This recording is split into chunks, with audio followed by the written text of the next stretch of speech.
I'm Bob Kauffman. I'm a licensed clinical social worker. My practice is in Northbrook on Dundee Road, and also I have an office down on Ohio Street in the city.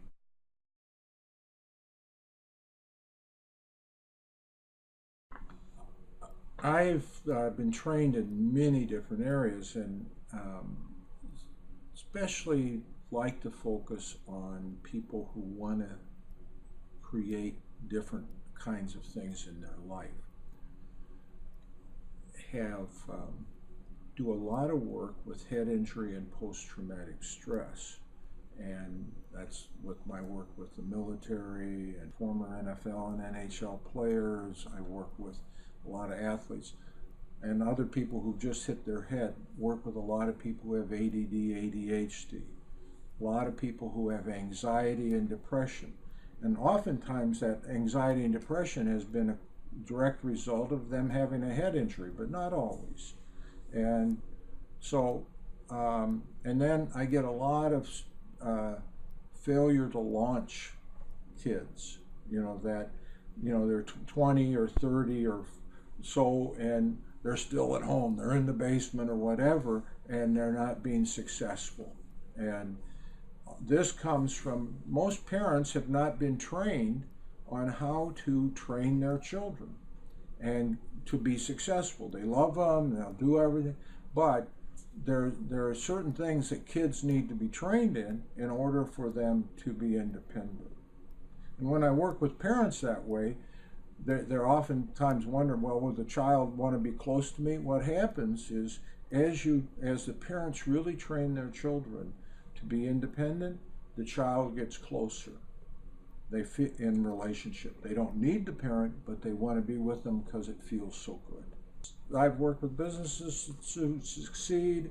Lots of people have thinking problems that get in their way of being successful, and they don't have a good way of resolving it. I've been specially trained around how people think, especially from an educational standpoint. Most people don't come with a manual for how their brain works.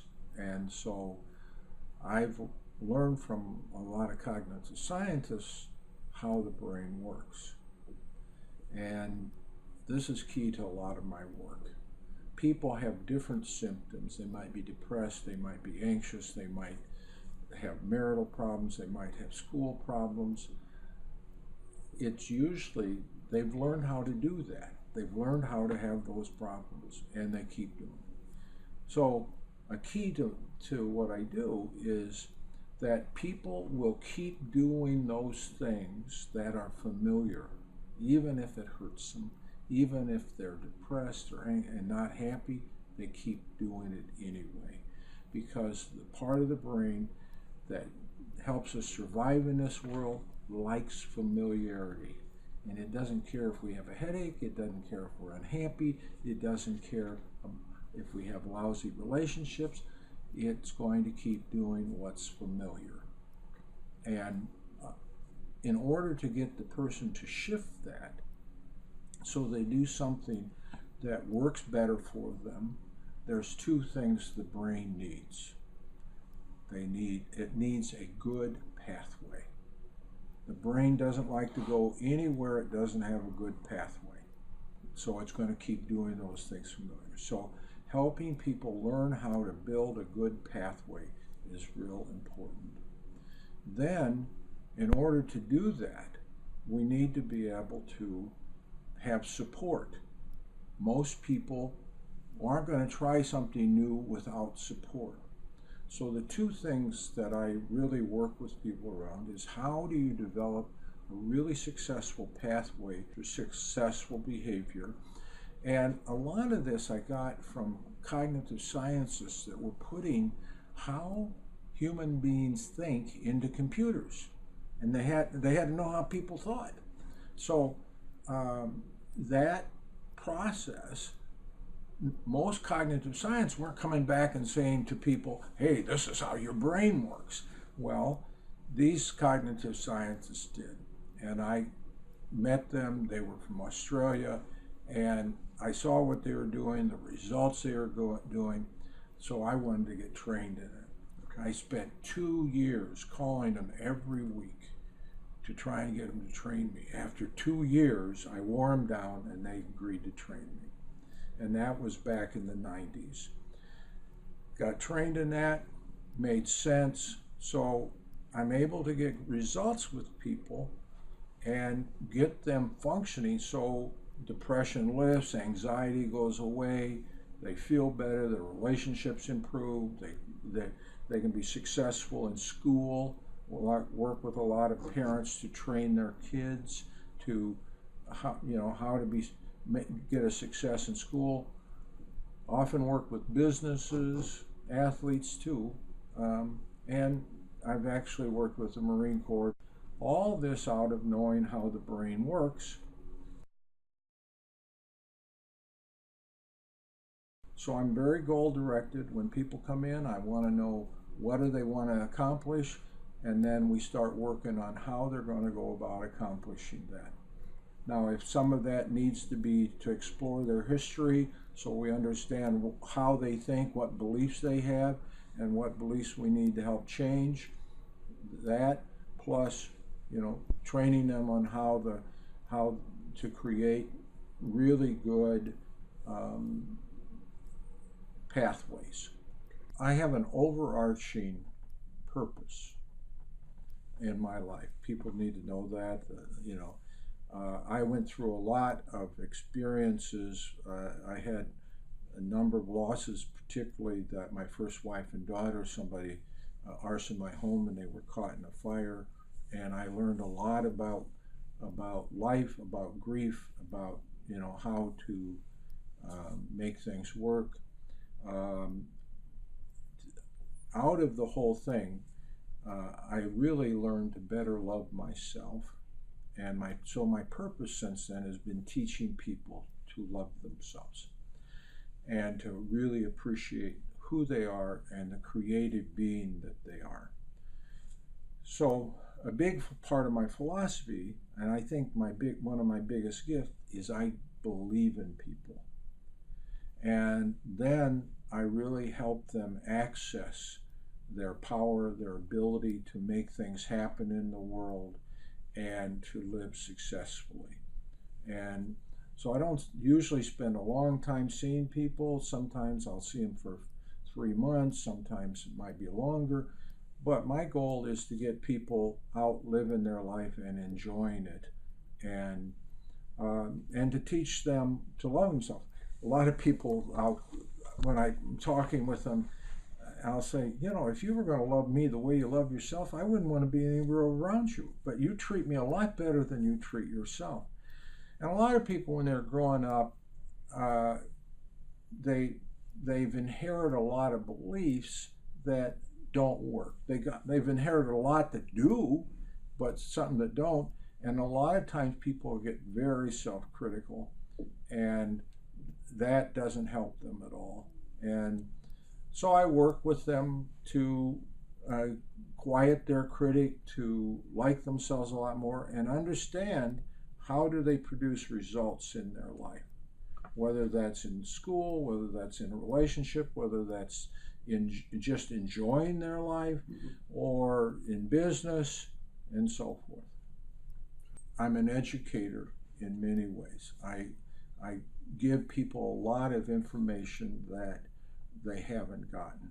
And our society, there used to be a lot more education built into our society, but there isn't as much now. So one of the things that people sort of got informally was how to be an individual and stand on your own 2 feet and enjoy your life. Another one was how to be married. And another one was how to raise kids. Well, that's sort of gone now. And so we throw people in. I mean, people get more driver's ed than they get any of those skills. And they want to be happy, they want to be a good spouse, they want to be a good parent, but no one's trained them. And these are far more complex skills than driving a car. Yet we'll have them take driver's ed, but we don't educate them in how life works and how do they become more successful, enjoy their life, and contribute to others. And I do a lot of education around that. People learn best when they feel like they're okay and when they feel safe and they have support. So I try and model things for people. I try and work through and help them discover how to plan successfully. And then we sort of monitor their success in that. I also tell lots of stories because human beings have been geared up to hear stories for hundreds of thousands of years. So I have sort of like a library of stories depending upon what the person's facing. I can usually bring out a story. And so if you're a person who doesn't like to hear stories, you probably shouldn't see me. But if you like hearing stories, then I'm pretty good at that.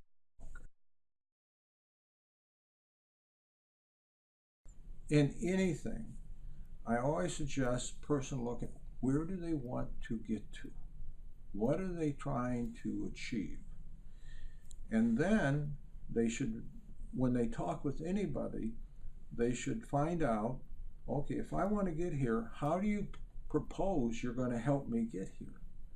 If they don't have a way of telling you that, and it's going to, it's not going to work. So you really need to interview the person about where you want to go and how are they going to help you get there, and are they going to get you there in a timely fashion. I've seen people who've been in therapy for 20 years. If you're going to buy a car, you're going to want a car that meets your needs. So in therapy, what do you want? Where do you want to get to? What do you want to accomplish? And find somebody that you have confidence is going to help you get there. I see people go to therapy and they like the person and they might get a little bit smarter, but nothing's changed in their life.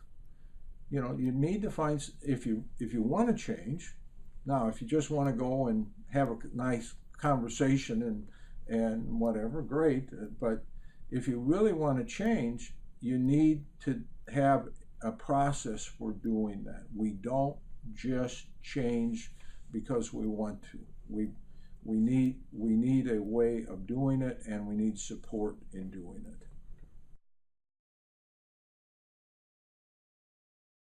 First, I think they need to enjoy being with people and getting to know people and to find it to be a joy.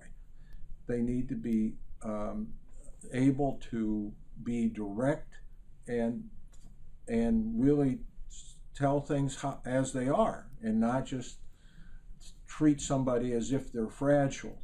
Lots of times I see people, oh, the poor thing, they're fragile. They're not fragile. They're a human being. They're a powerful human being, but they don't fully know their power.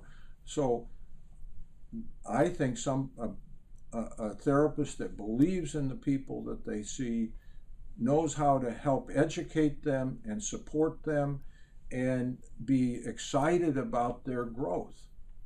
So, I'm an old guy and, I'm going to quit this when I stop enjoying people.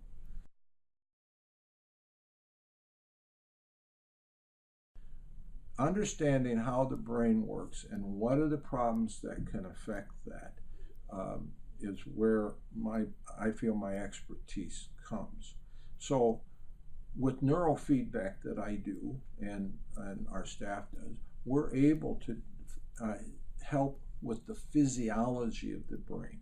This is particularly helpful for people who've had a head injury or concussion, who have ADD, ADHD. Even autistic children respond to it. People who have anxiety or depression respond, and so it really deals with the sort of hardware of the computer. Well, neurofeedback is a form of biofeedback, and basically we use the electroencephalogram as a means to give feedback to the brain, and you can give it through auditory or visual feedback, and we even have one system that gives an electrical signal back, and the brain uses that to rebalance itself. Like if you get a computer that's looping, you have to reboot it. Well, this neurofeedback, actually what it does is reboot the brain without having to shut it down. So they have all the discussion about concussions and everything. Well, usually within 6 to 10 sessions, we can clear up the symptoms of concussions. Post-traumatic stress, usually depending upon if there are pre-existing conditions or not, 6 to 20 sessions, oftentimes people's symptoms are gone. ADD usually takes longer because it's usually if it's been inherited. Now, if it's due to a head injury, it clears up a lot faster. It's very simple. You don't have to work hard. Most people just relax with it, and they get fantastic results. When I meet with people, they need to be looking at whether they want to work with me, and I need to look at whether I want to work with them. I find that if people are coming in and they don't really want to do the work, they probably shouldn't see me. Because making changes really requires work, and they need to be open to taking on what we talk about and practicing it and using it. If they're not interested in that, then they're probably not a client for me. If they are, and they're willing to do the work, we'll figure out a way to get them the results that they want.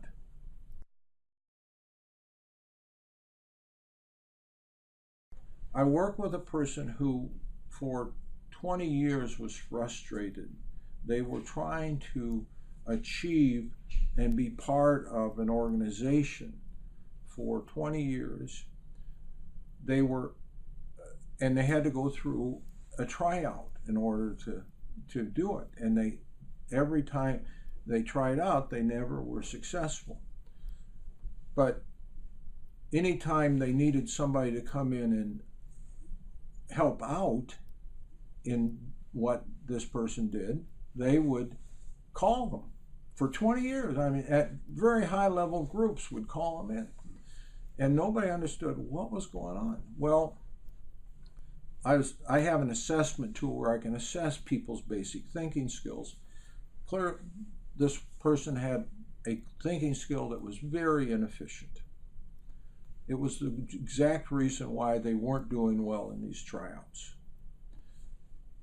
After a couple of months of practice, I told the person they had to do this every day.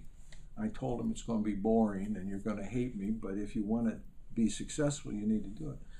A couple months later, they're in the organization, passed the tryout, and it worked. And those kind of things happen all the time.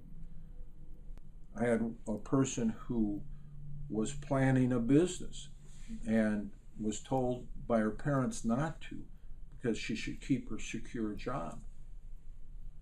Well, I told her that, there isn't a secure job. Your parents won't kill you. If they love you, they won't kill you if you start your business. And you better watch out. This idea is so good, I might steal it. It's so good.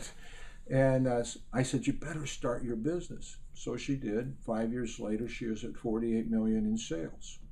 On the North Shore, we have a lot of parents who do all kinds of things for their kids. They get obstacles out of their way, and the children don't know how to handle difficult situations. A lot of the kids don't know how to cook, they don't know how to make their beds, they don't know how to clean their rooms, they don't know how to mow lawns, and all of these different activities help them grow up and know how to live life. So I train parents on how to train their kids to be more successful. And I recently had one mom say her daughter, who was sort of, I have to say, sort of spoiled, and I started training the mom to be the child's coach. The child came to her and now a senior in high school says, "Oh, Mom, I don't always agree with you, but you are a good mom. And I'm able to do all kinds of things. None of my friends are able to do these things. Can you believe it? And they're pretty simple, some simple things, but they can't do them. And I'm so happy I can do them." And I get people talking about that all the time. So, and it's very rewarding to see people accomplishing things, doing things that they really love, and feeling good about themselves. And I find when people feel good about themselves, other people around them feel a lot better too. I have people come back that they feel successful. I have, and I'm sure you've had this experience where people will say, "I heard your voice," and I said, "No, that was your voice with my accent." And at that point, I know that they're taking in the education and learning and starting to be a good parent to themselves.